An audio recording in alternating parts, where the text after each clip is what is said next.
Hey, it's Christina. Thanks for joining us, and welcome to The Squeeze.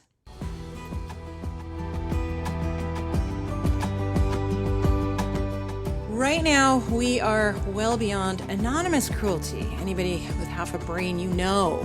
People don't need to be anonymous to spew vitriol. It's the Wild West out there.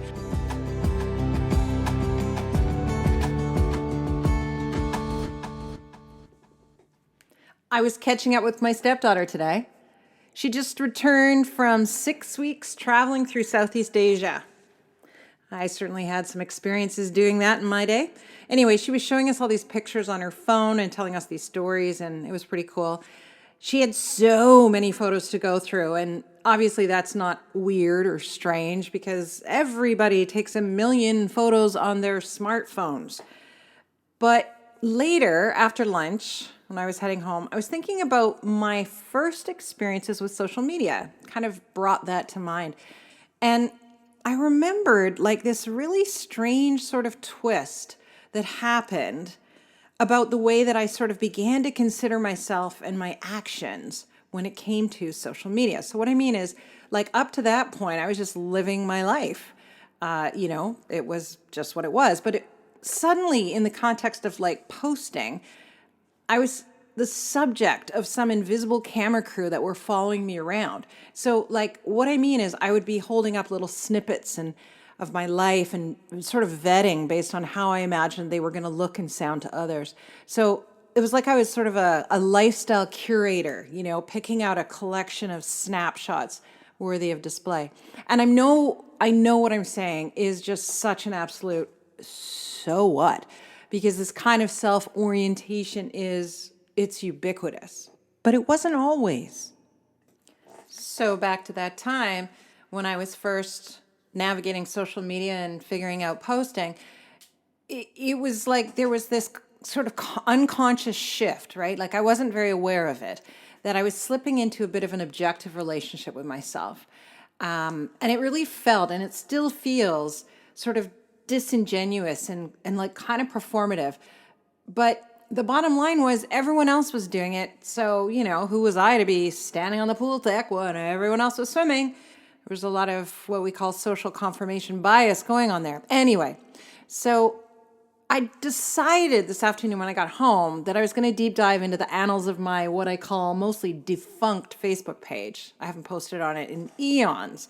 Anyway, I was surprised to discover that my first post was 15 years ago, actually over 15 years ago. It was July 24th in 2007.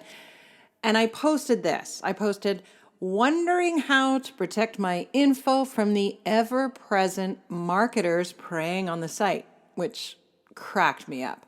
Once the skeptic, always the skeptic, it seems. Anybody that knows me knows that online privacy is a big deal to me, and I talk a lot about that. Anyway, I kept scanning, and I scanned like several months of posts, and that actually only added up to a handful because I was decidedly non-prolific then and now. And all of those posts were in the third person, which was weird. But that's because the original Facebook posting window, it was just a question. It said, what are you up to right now? And then it would say, there was a box and it would say, Christina, and you were meant to fill in the blank. So my posts were things like, is trying to come up with a Halloween costume, is still reeling from Obama's victory speech, is super excited about going to Seattle with Mark for my birthday weekend. So obviously now what it says is, what's on your mind, Christina? Anyway, I can see looking back now that parts of our psyche were in like this collective shifting motion. And I can see how that's been incredibly instrumental in a lot of the challenges that we witness and take part in, frankly, around online conduct. And that's, conduct that can be pretty shockingly divisive and cruel. So, of course, I know this, you know this, it's easier to say shit online when you're anonymous. There's, of course, research that supports that. It's called the online disinhibition effect, or ODE to the regulars. Essentially, it means people are bolder, less inhibited, and judgment impaired online. Think all you can drink tequila chat rooms. For anyone who's ever checked out 4chan back in the day, you know what I'm talking about. In fact, that's why 4chan took off so fast. Anonymity plus no moderation equals Thunderdome. And you know what they say about Thunderdome. Anyway, I saw so many shocking and terrifying threads on that platform. If you have any spare time to go diving down rabbit holes, you might want to go back and check out the relationship between 4chan and the birth of the incel movement. It's quite fascinating. Anyway, right now, we are well beyond anonymous cruelty. Anybody with half a brain, you know. People don't need to be anonymous to spew vitriol. It's the Wild West out there. So Mary Aiken, in her book, she wrote this book called The Cyber Effect. Highly recommend that. I'll put that in the show notes. She writes a great deal about how our behavior gets amplified and gets accelerated when we're online. And she is so confident in this. She says it's an almost predictable mathematical multiplier. And that's why she uses it in the title of her book, which is The Cyber Effect. But the reason I'm talking about this, I am one of those people who is a member of something called the straddle generation. It's a term that means that I've lived a fairly substantial part of my life without a computer. Read free-range kid. But I've also lived a fairly substantial, probably longer part of my life with a computer. And this gives me a unique vantage point, but one that's gonna fade. It's gonna fade until we're only left with people who have only ever known life on the internet. So what does this mean? In a book called The End of Absence, Michael Harris describes it this way. He says that these are the few days when we can still notice the difference between before and after. Most importantly, he emphasizes that we can still catch ourselves. I think what he's talking about is that we have a better chance to consciously critique what we're up to and to push back on patterns that maybe don't serve us. And I think we have a better opportunity than perhaps future generations.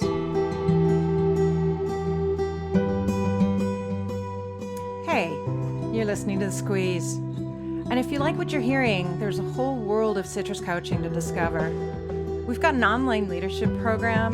It's called Citrus U, and it features those 3 key tools you need to be a better leader, well, to be a better human. We also have a number of mini learning bundles that you can get into, and there's plenty more. If you're interested, you can follow us on Instagram or check out our website at www.citruscoaching.com. And the show resumes now. So, I want to ask you a question. Are relationships important to you? And I'm aware that I'm recording in a time where the definition of relationships kind of up for grabs. And the whole question of sexual identity, it's in a pretty major state of flux. So to be clear, I'm not talking just about romantic relationships. I'm talking about all relationships. So unless you live alone in a cabin in the woods, you're likely relying on relationships and interaction, hanging out with others for a kind of sense of well-being. And you already know this, but there's tons of research that shows how our desire to connect is actually wired into our brains. And did you know that some researchers have discovered that when we experience threats to our social connections, we experience it in much the same way that we experience physical pain? So short answer, we need connection. But here's the problem. The very thing we say we want, and in fact, I think it goes beyond saying we want it. I think it's biologically wired into us. Connection is what I'm talking about.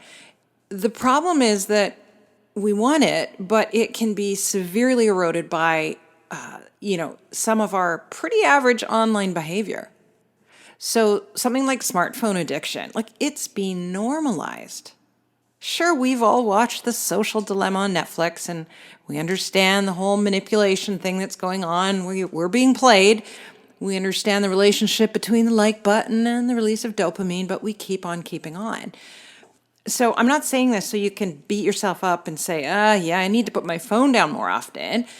because it's also important to realize that the fact is our current technology is super powerful. It's adept at keeping your attention.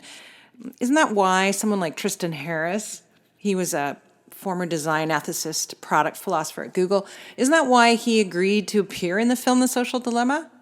And he's really public about his time in Silicon Valley. And he's even been quoted as saying the prime directive was hook all the users into spending time on the apps. I like that line from The Social Dilemma.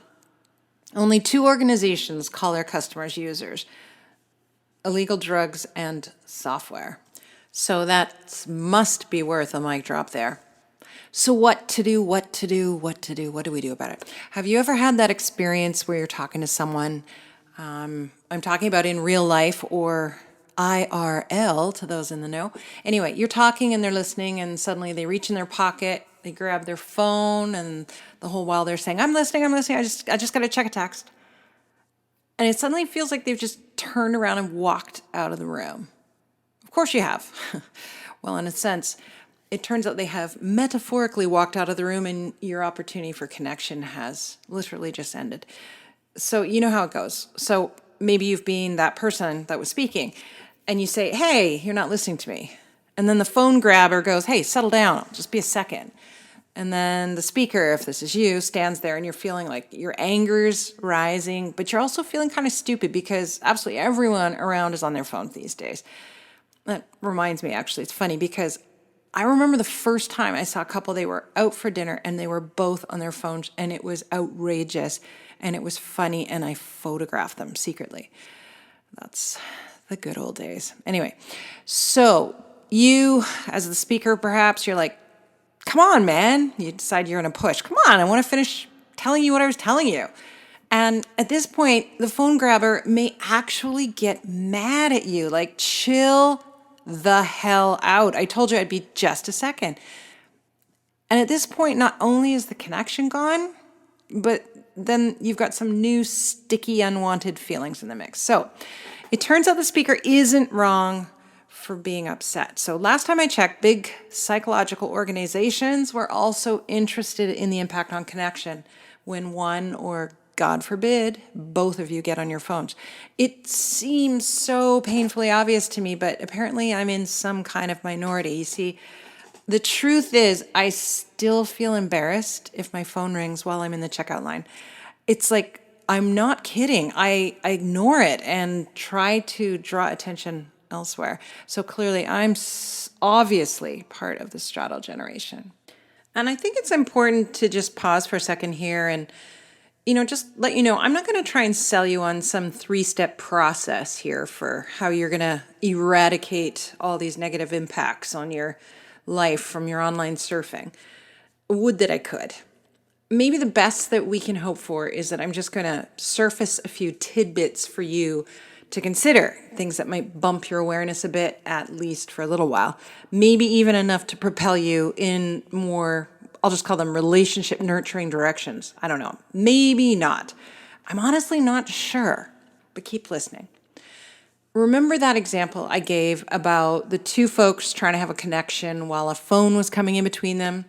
Again, it's a pattern that is so ubiquitous that I'll just say, congratulations, you're normal, haven't seen you at the meetings. That kind of experience then spawns or is spawned by, it's hard to tell which came first, but I'm talking about something called continuous partial attention. So think about that term. I'll say it again. Continuous partial attention. How can you be good at anything from that place? Add to the mix the mother of all time wasters. This is something called the time distortion effect. That's what happens when you look up from your phone or your laptop and you say, holy crap, what happened the last 3 hours? Because we can literally get lost in cyberspace, and escaping it, sometimes it just feels like we're waking from a dream. And yeah, that's precisely how these things are designed. So case in point, I'm going to share with you. I love Reddit. There, admit it. And as what I self-identify as a so-called student of nature, or human nature, I should say, I often use myself as the subject. I find that's pretty useful. It comes in handy. Keeps me honest. Anyway, so while scrolling through said Reddit, I noticed over the first several weeks that I couldn't really avoid noticing the time distortion. So, obviously, as I said, that's part of the design. But what I did was I started keeping track of it in my journal. And, I consider myself a fairly aware and conscious person, but I have to tell you, it was incredible how much I would continue to, move my scrolling finger across the touchpad. And I swear, if there were a microphone in my head, it probably would have sounded like, just one more, okay, just one more. I swear this is the last one. No, wait, just one more, I promise, and so on. And just the other day, I was listening to a podcast where I learned that TikTok, if you go on TikTok, their algorithm is so clever that it will figure you out and hook you within 45 minutes. Haven't tried it yet, but I'm thinking about it. So where do we go from here? I've already told you I don't have any magic beans. No, wait, that's another story. I mean, I don't have any 3-step process to hand you. It's not to say there aren't things you can do, but I suppose it feels a little more honest if I just kind of lay out the real challenges that we're facing. Besides, I don't know about you, but in my 2 decades of working in leadership development, I'm a little bit fatigued with all the solution peddling. You know what I mean? Like everybody's got an answer for everything, and some things don't always have an easy answer. So I think back to my time hanging out with my stepdaughter earlier today, and her countless photos. I swear to God, I think she said she had something like 10,000 on her phone. I think of how much we've all changed when it comes to curating our existence online, how savvy we've become with selfies. Well, not me, but everyone else. I still look ridiculous. And holy cow, have you seen the video filter technology on Instagram? I think of how phones often seem more attractive to us than the people we say matter most to us in the whole world. And I think about those behavioral design engineers who've very publicly denounced said behavioral design in an attempt to perhaps pull together the shreds of their integrity. I don't know. Like, ladies and gentlemen, I think we're in a real pickle here. But before we all get forlorn and mopey, I'll tell you what. I'm going to turn the mic on you. I'm going to ask you, how do you protect your relationships from the cyber effect? What are your tricks? What works? Leave them in the comments, and I'll share them next show.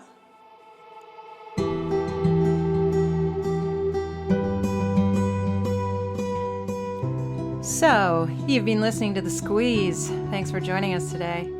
If you want to continue tuning in, don't forget to click subscribe. And as always, we want to hear your thoughts, your comments, your feedback, and challenges if there's anything you don't agree with. Thanks for joining us, and see you next time.